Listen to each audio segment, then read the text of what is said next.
for generations upon generations upon generations, Claiborne Farm has been doing the usual unusually well.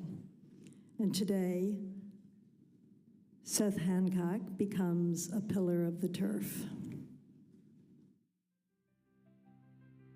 Seth Hancock was just a few days shy of his 24th birthday when his father, Claiborne Farm leader Arthur Bull Hancock Jr., died at the age of 62 in September 1972. Seth Hancock found himself with big shoes to fill, and he proved more than up to the challenge. For more than 40 years, Hancock confirmed he was a worthy choice to guide his family's revered Claiborne legacy. The farm, based near Paris, Kentucky, had earned a multi-generational reputation as one of the most prominent and respected breeding farms in the world. The task placed before young Seth Hancock was a significant one. Although he assumed the reins at Claiborne at a young age, Hancock was prepared for the role and the challenges that came with it.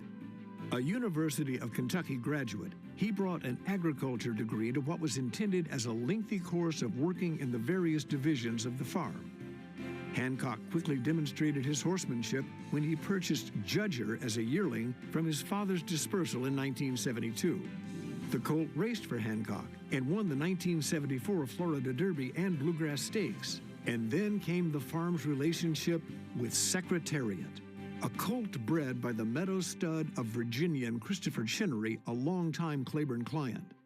While Chinnery's daughter, Penny Tweedy, was leading the family racing stable through the transition from father to daughter, homebred 2-year-old champion Secretariat was positioned for greatness. Meadow stud estate financial issues, however, required a cash infusion.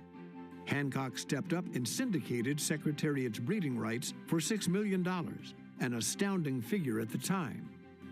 Bull Hancock's estate plans called for a return to the commercial sales market rather than distributing the annual foal crop into closely held partnerships. Seth Hancock carried out those wishes effectively. In 1976, he sold Wajima at the Keeneland July sale for a record $600,000. He followed that up with a $1.3 million sale-topping Northern Dancer colt at the 1978 Keeneland July sale, the second highest price ever for a yearling to that date. Named Nureyev, the Claiborne bred went on to racing success in Europe and later became one of the best sons of Northern Dancer at stud. Hancock wielded influence in ways that did not always put his name down as a breeder.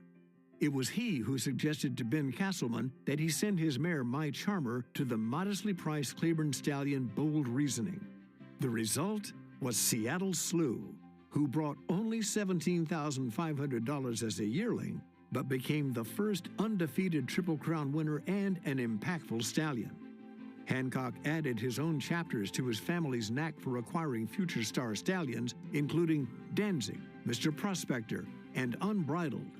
Homebreds Pulpit and 49er also joined the elite rosters standing at Claiborne during Seth Hancock's tenure. Claiborne reached a milestone when homebred Swale carried the stable colors to victory in the 1984 Kentucky Derby and Belmont Stakes before his untimely passing shortly after the Belmont. Swale was voted the Eclipse Award for Outstanding 3-year-old Male, and his earnings helped Claiborne reach the top spot among North American breeders with earnings of $5.5 million that season. In Hancock's 40-plus years running the farm, he guided the operation through significant changes in the sport and industry. One was the creation of the Breeders' Cup in 1984. Hancock gave the program an important endorsement by signing up Claiborne to provide income from stallion seasons, a key source of Breeders' Cup funding. Claiborne homebred Lure, a Hall of Famer, was twice a Breeders' Cup winner for the farm. Hancock was the honored guest of the Thoroughbred Club of America's annual testimonial dinner in 2000. 10 years later, Claiborne was presented with an Eclipse Award of Merit. Hancock has also served the sport in various leadership roles, including as a Keeneland trustee and Jockey Club member. In 2015, Seth Hancock passed the leadership baton at Claiborne to his son, Seth Walker Hancock, Jr.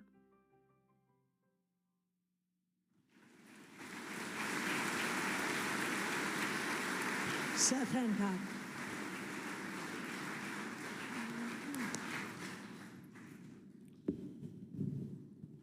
Well, they sure didn't save the best for last, did they? I want to start out by thanking the committee for including me in this year's list of inductees into the Hall of Fame. It's a terrific honor. And I also want to thank all my family for being here. It's a blessing. Watts was right. The old baseball pitcher, Satchel Paige, said, "Don't look back. Somebody might be gaining on you." But the only way that I can explain why I'm standing here today is by looking back. And in so doing, I would go back to 1910 when my grandfather, A.B. Hancock Sr., moved the thoroughbred operation from Ellerslie Stud in Virginia to Claiborne Farm in Kentucky. He put the farm on a very firm foundation and got the ball rolling.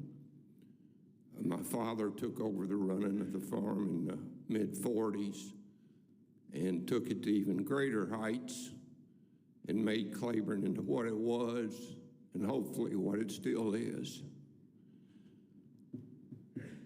There's a couple of very influential men in my life when I first took over, and the first would be Mr. Ogden Phipps. He taught me a lot about the horse business, taught me a lot about the life business. I remember one day one time we had an argument with a guy, and at the end of the day, it really didn't go our way. And I said, "Don't worry, Mr. Phipps, I'll get even with him." And that distinctive voice of his, he said, "Seth, don't ever get in a pen match with a skunk." Mr. William Hagan Perry was also very influential in my career starting out. He owned over 30 mares with my father, and I was green as grass, but he was very patient with me and let me learn on the fly. And when I did make mistakes, and I'm sure I made plenty, he was very indulgent of those. When Mr. Perry passed in '93, it was about the time Adele Dilsnyder was getting in the game, and she bought several interests of Mr. Perry's mares, and we started a partnership which is still going on today, almost 35 years later. She's been a loyal friend and a faithful client of Claiborne Farm. Been a lot of riders that have been influential in my career and my being here. The first would be Lafitte Pinkai, a great rider and a terrific human being. He rode Judger to the wins in the Bluegrass and the Florida Derby. He rode Swale to wins in the Kentucky Derby and the Belmont. And he rode 49er in the Haskell to a thrilling victory. And he was all set to ride 49er in the Travers, and he hurt his shoulder. He separated his shoulder the week of the race. We had to call on, not had to, we were lucky to be able to call on Chris McCarron. And he came over and rode 49er to another thrilling victory. To win the Travers was special. It was the only Travers that Woody Stevens ever won, and that meant the world to me. Eddie Maple was very instrumental in the careers of both Swale and 49er. He rode them both as 2-year-olds. He did a lot of the morning work on them, and he was as responsible as anybody for what they were as 2-year-olds and what they became later on. Julie Crone, we had a very difficult filly called Preach. She was hard to ride, but Julie could ride her. She got along great with her, won the Frizette on her. Mike Smith won back-to-back Breeders' Cups on Lure. And I want to mention the late Garrett Gomez. He rode Blame as a 4-year-old, and he obviously was aboard when Blame was fortunate enough to win the Breeders' Cup Classic at Churchill Downs. Obviously, to win a race like that is incredible. To beat who he beat was incredible. But the thing that impressed me most was Garrett had banged his shoulder up pretty good the day before, and there was some question as to whether he even be able to ride or not. But he showed the dedication and the determination that it takes to play this game. Whether you're a hot worker, a groom, a rider, a trainer, a breeder, or an owner, it's not an easy game, and it takes a lot of fortitude to play it, and everybody in this room knows that. So many trainers have helped me along the way. Going back to the beginning, the first would be Woody Stevens. He trained for my father, and he was special to me. He was more than a trainer. He was kind of like a best friend and a father rolled into one. And he trained Judger, he trained Swale, he trained 49er, he trained in deer, who won multiple graded stakes and became the Dam of Lure. In the early 80s, we wanted to expand our racing stable into Kentucky, and Steve Penrod was our yearling manager, and he had come to us from the racetrack from Mr. Whiteley, and he told me he wanted to go back to the track, and I said, well, Steve, we'll try to send you a few horses, get you started. And one of the first ones we sent him was Narrate, an Honest Pleasure filly.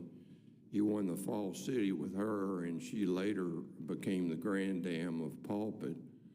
And he also developed Centra, who won the test here at Saratoga, and also won the Queen Elizabeth, the inaugural Queen Elizabeth at Keeneland, when the Queen herself was there to present the trophy. What a thrill that was. When Woody hung it up in the late 80s, we still wanted to maintain a presence in New York, and the Phipps family was gracious enough to let us send a couple of horses to Sugar McGahee. It's hard to believe, but those two horses turned out both to be Grade 1 winners. Preach won the Frazette, and as I mentioned, Lure won back-to-back Breeders' Cups. In the mid-90s, racing had gotten pretty strong in Kentucky, and we wanted to maintain a presence there. And as a matter of fact, really kind of bring all our stable there. And we hired Frankie Brothers as a private trainer, and in 5 short years, Frankie developed Oath to win the Spinaway here at Saratoga. He developed Pulpit to win the Bluegrass, and he developed Arch to be a Grade 1 winner.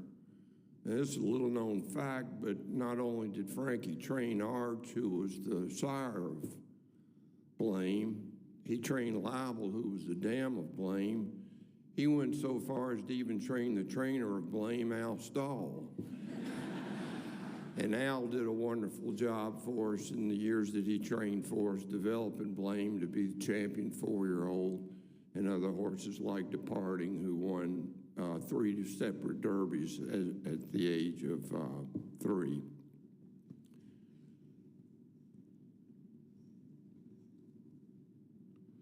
Bill Mott has had horses for us through the years, and he developed 3 Grade 1 winners for us, among some other nice horses. They would be the horse that won the Woodford Reserve, the Pulpit horse, can't come up with his name right now, but he also developed Lee, who won the Don, and he developed the great filly Elate, who won the Alabama right here at Saratoga.